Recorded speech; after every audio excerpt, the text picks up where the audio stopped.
specifically of Tom Marino, who asked me if I would get up and say a few words and memories of Anthony Damiani, and I reluctantly agreed to do so. And but no, not to. Before we proceed any further, please silence your phone. Not so much for me, but for when Michael is playing. I think it's, really important. I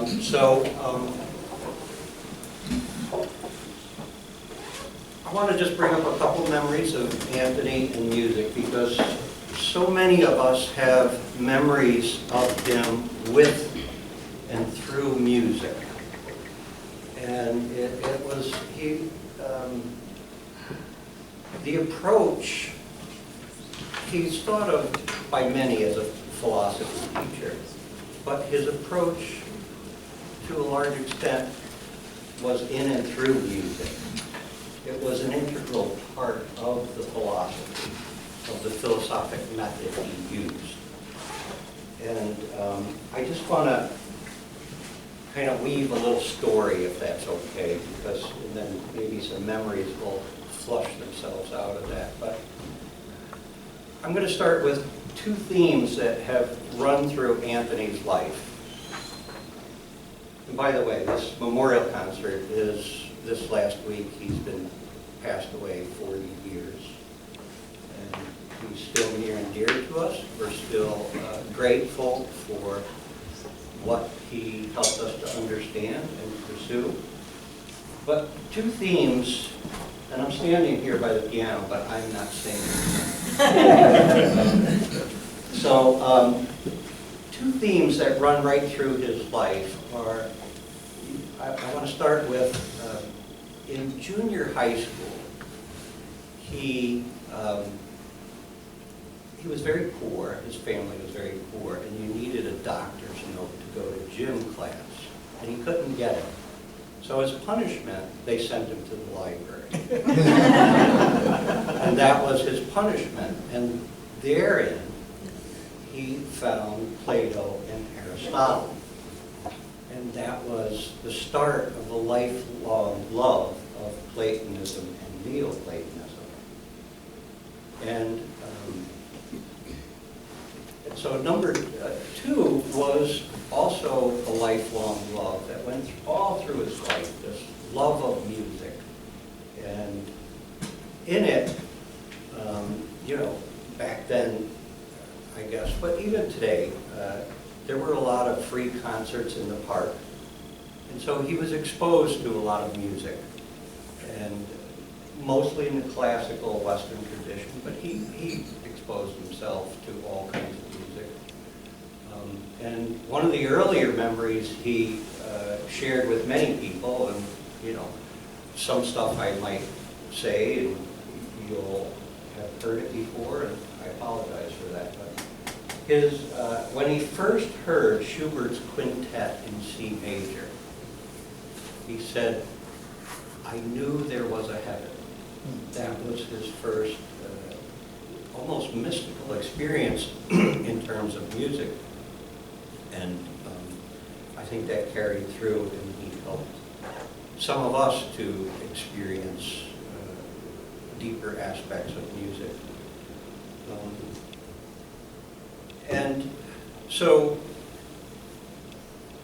one of the things he mentioned to me before passing away, the year before he died, was, strangely enough, and I was pretty young at the time, he said, if there's one place he'd like to visit, it would be Agrigento. And at the time, I didn't know what Agrigento was or where it was. And 10 or 12 years ago, I ended up in Sicily through a series of events, but with a really wonderful group of people, some philosophers, historians, musicologists, architects, and we were going to pursue and study the esoteric, hidden aspects of Sicily.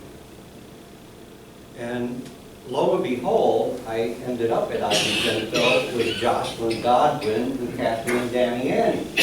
Sitting there, we spent many a night talking about Antony, Greek philosophy,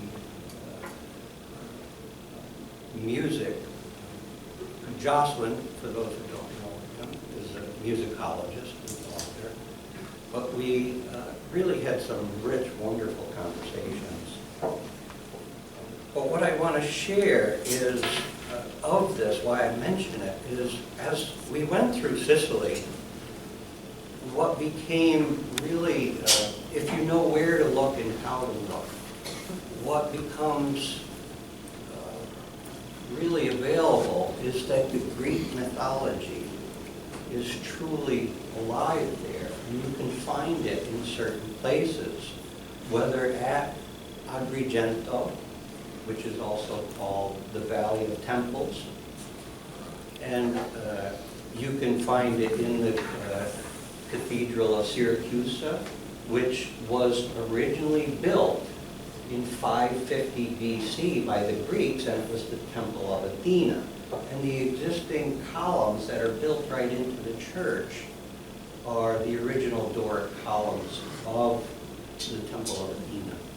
And so you find these parts of Sicily. You could sit on the hill where Demeter scorched the earth looking for her daughter Persephone. So wherever you look, if you know where to look, and you're with people who can turn you on to certain stuff, the Greek philosophy, the Greek mythology is alive.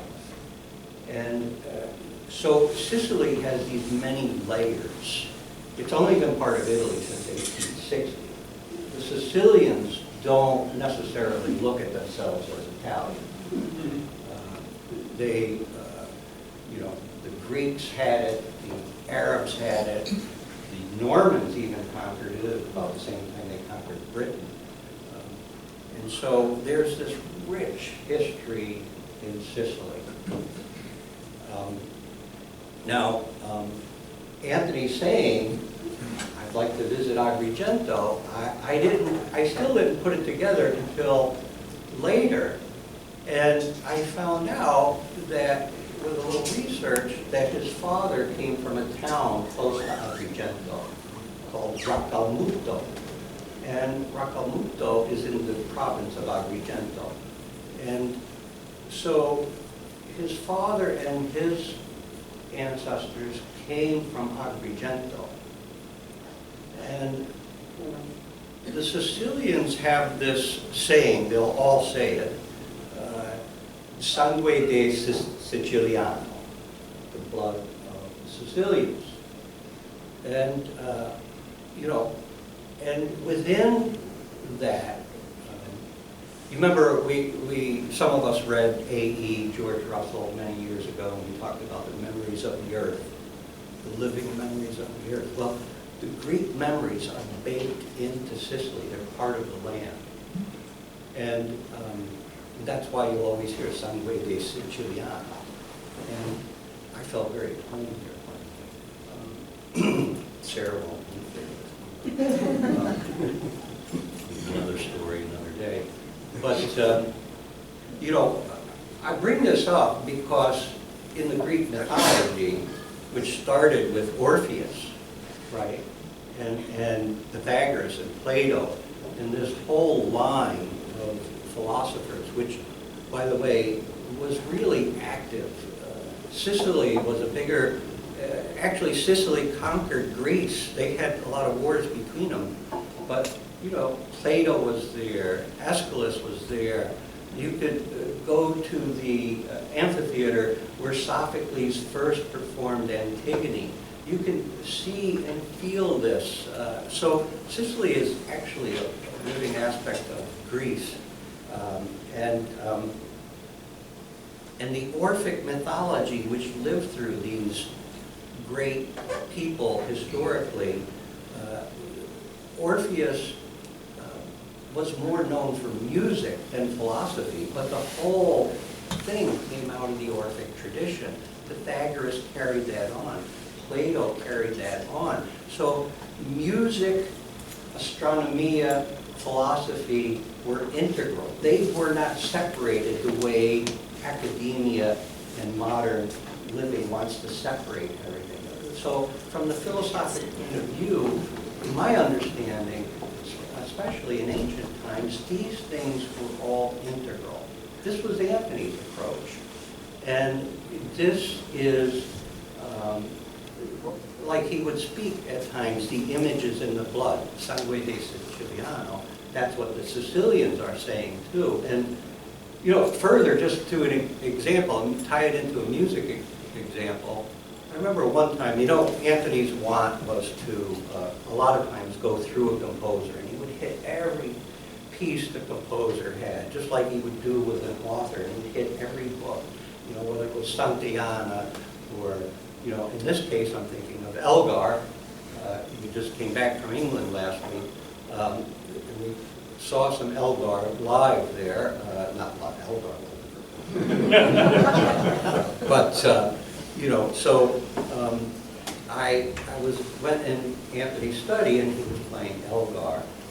I forget whether it was the Enigma Variations or Serenade for Strings or whatever, you know, and it's just exquisitely beautiful, exquisitely beautiful.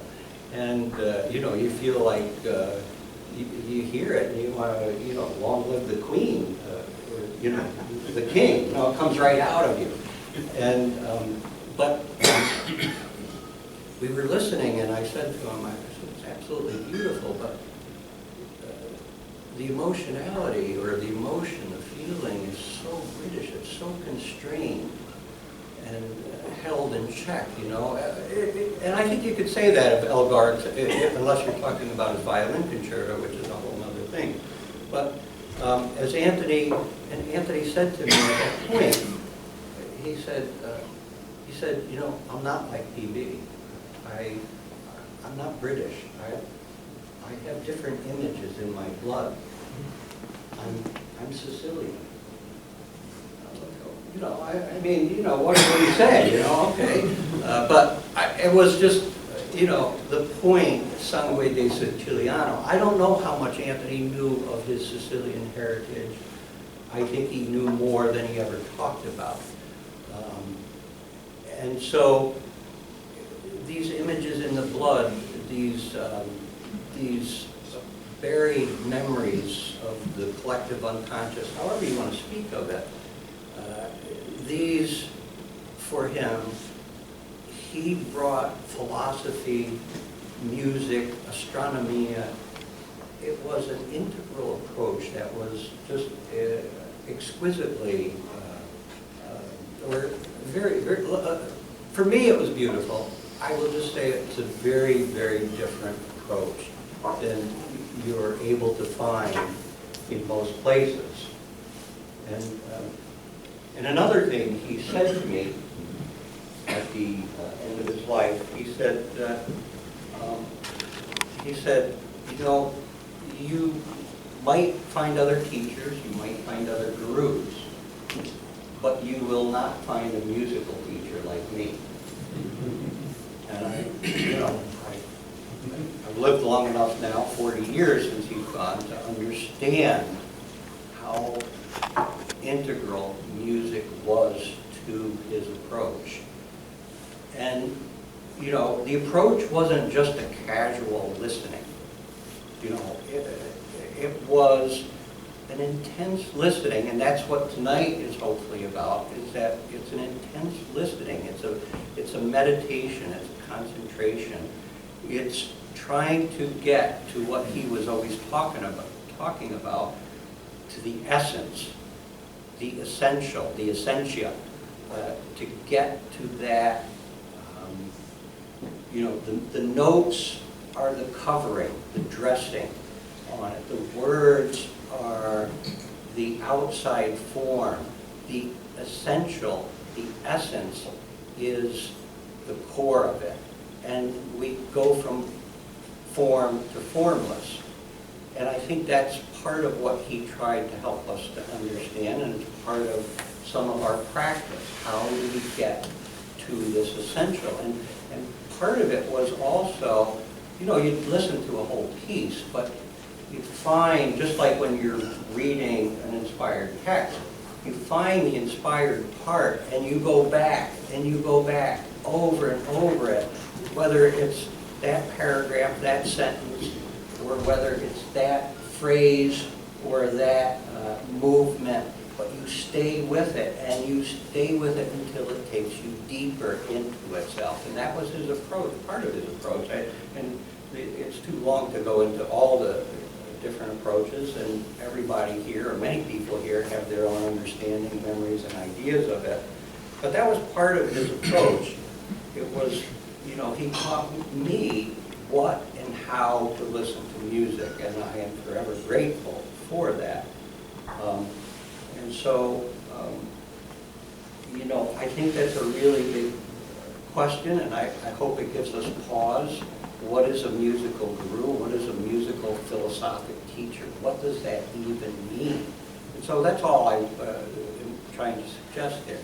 What is the question? What is that to hold? Because it was a pursuit, and you know, a pursuit of the beautiful. It was love of Sophia, right? Philosophia. And that was always the approach. So that's all I want to say, and I'll just say a few things about the program, which I think is beautiful and ambitious on Michael's part, and grateful. But the list, the Petrarca Sonata, and then the Valley of the Obermann, and then last Liebenstod. So for me, out of all musicians, Liszt reminds me most of Anthony. You could all have your own things, and you know, in different times, different things remind me. But Liszt has got that grand architecture. You know, Liszt is not simple. Anthony was not simple. You can't sum him up in one or two sentences. There's a complexity of architecture, of layers, and Liszt is very much like that. And there's this dramatic flair, and there's almost this tragic flaw that leads in the end to renunciation, which Liszt himself, Anthony pointed out that when Liszt was a young man, he had a love affair broken off by the young woman's father, and Liszt became utterly ill and was confined to bed for a year, and they even gave him last rites, but he recovered and came back, and they talked him out of becoming a monk. He wanted to renounce and go to a monastery, and so. And then he became the Liszt we knew and loved, because he did so much for so many other great musicians. He did so much for music. He was the epitome of the romantic, the height of the romantic movement. And the Petrarch and the Valley of the Obermann. But the Liebenstod, remember, Liszt's daughter, Cosima, was married to Richard Wagner, right? And Liebenstod is from Tristan und Isolde. Anthony would say Tristan and his soul. And he would also say, I'm going to play this because I want to give you an emotional bath. And he would, if you listen to Tristan, and the famous Tristan chord, the unresolved chord, which some say modern atonality developed out of that chord, but it's just, you know, you feel the tension, you feel the emotional tension, the beauty, you know, and so Liebenstod ends with that chord, the last Liszt piece, and in the end, Liszt did renounce and become a monk in a Catholic monastery, and of course they moved the piano into his cell. So I don't know about the next door monk, but I would have enjoyed it.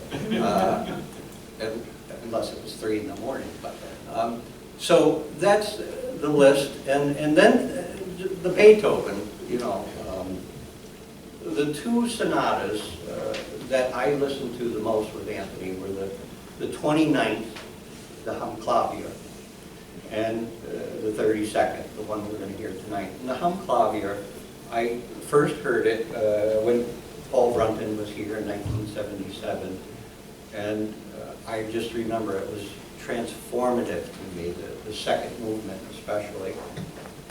And I wrote it down. Anthony had said about the Hum Clavier, he said,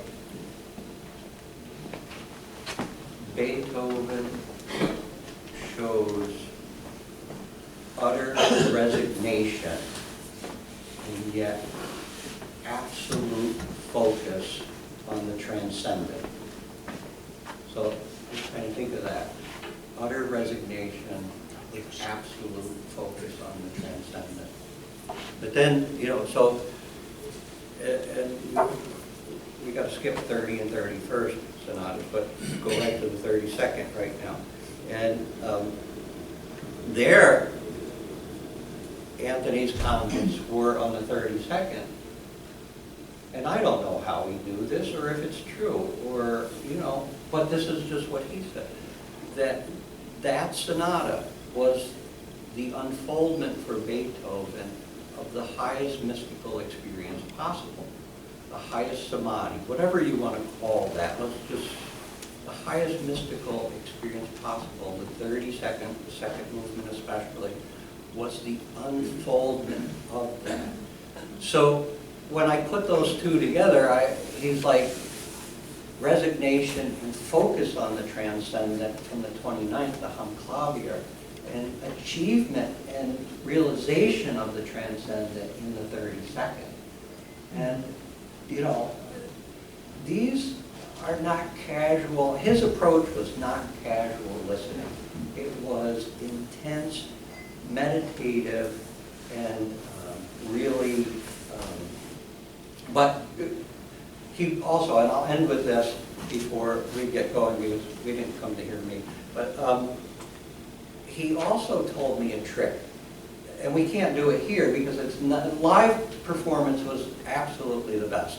But when you're doing it at home, when you're listening at home, he said, sometimes if you want to hear music, play it and dust the room, sweep the floor. And I saw him doing this all the time. Keep your hands busy, your lower manus busy, and the music will come in the back door.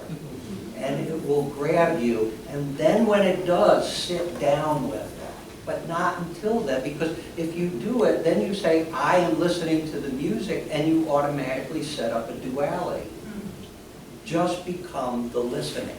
Just be the listening. And that is, you know, the key, how do we really listen. So, and I do want to say, there is Amy and Ann and a few others have made a sumptuous bit of food for us afterwards. And so we'll socialize and remember, turn off your phones and just enjoy this music, and let's have a warm welcome for Michael Salomon.